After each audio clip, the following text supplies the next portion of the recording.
demure nudes. She was obsessed with him. The truth is usually nuanced. Today we're breaking down everything you need to know about Olivia Nuzzi, how she went from journalism wonderkin to sexting a Kennedy, not one of the good ones. JFK Jr. set a high bar for handsomeness. Long before she was at the center of a political sex scandal, Olivia Nuzzi was just a New Jersey girl. She was born in New York City, January 6, 1993, and grew up in a suburb, Middletown Township, in the Garden State. She went to Fordham University, and shortly thereafter, she interned for Anthony Weiner. You remember Anthony Weiner from every New York Post cover? Can't keep a good wiener down. In 2013, she drops a bombshell report about the toxic workplace environment on Anthony Weiner's mayoral campaign. And then a spokesperson for the campaign, Barbara Morgan, fired back, calling Olivia a slut bag and the C word. In an amazing way to kind of laugh off the whole thing, Olivia then changes her Twitter bio to slut bag and C word. The next year, 2014, Olivia drops out of college. She gets a job at the Daily Beast and starts covering presidential politics. She's covering the campaigns for Chris Christie, Rand Paul, and famously, Donald Trump. Whatever happened to that guy? It's all blowing up for Olivia at this point. In 2016, she's named by Politico as one of the 16 rising media stars, and then 2 years later, she lands on the Forbes 30 Under 30 list. I'm still waiting for the 40 Under 40. She leveled up again in 2017 and landed a job at New York Magazine as their star Washington correspondent. Olivia almost immediately starts courting controversy by interviewing Richard Spencer. Critics described him as a suit and tie version of the old white nationalist of the past. But perhaps what he's most famous for was getting punched in the face by Antifa. So it begs the question, will Olivia do anything to chase the story? Hell yes, because a year later she breaks into Corey Lewandowski's home, who is Trump's former campaign manager. And she gets a text from her partner at the time, more on him later, to say, what you're doing is probably illegal. So she leaves. Even crazier, New York Mag defends her actions in a statement saying she basically did nothing wrong. Wait, what? Then Olivia tweets, okay, but do you agree with me? Socially, I would probably thrive in jail.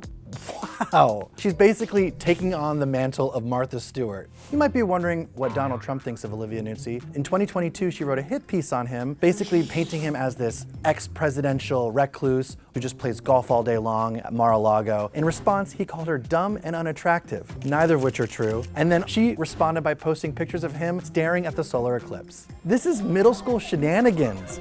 Breaking Nuzzi.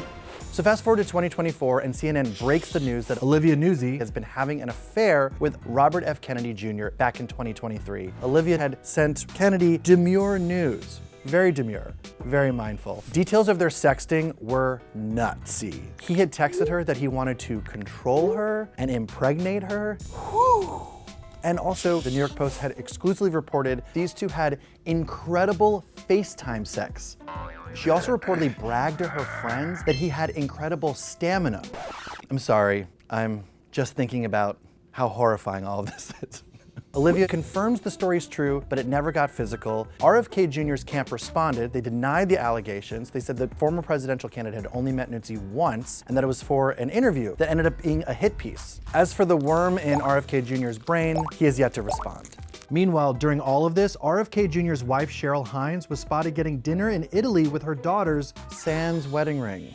So finally, the other shoe drops in October 2024. Olivia Nuzzi is fired from New York Magazine for her personal involvement with RFK Jr. And next, it's her relationship. Olivia files a restraining order against her fiancé, fellow political reporter and media personality Ryan Lizza, claiming that he had blackmailed her with information that he hacked off her phone about RFK Jr. In response, Ryan Lizza sues his ex, alleging that the affair with RFK Jr. ruined his career. In the dust-up, Politico suspended Lizza from his post, though he has since been reinstated. The scandal only reached the top brass at New York Magazine because RFK Jr. was reportedly boasting to all of his friends about how many nudes he was receiving from her. He said he was being bombarded with sexts.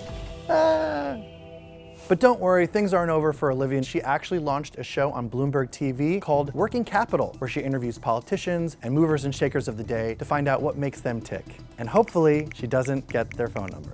This whole sexting scandal blew up Olivia's career, her relationship. Meanwhile, Robert F. Kennedy Jr. is doing fine and dandy. His wife, Cheryl Hines, posted a video of him showering naked behind her to sell some shit on Instagram. He's got an offer to join the Trump administration. He's posting workout videos on social media where he looks like a Marvel supervillain. At the end of the day, these two walked away from the scandal pretty much unscathed, so why not just date? They have each other's numbers, we know that.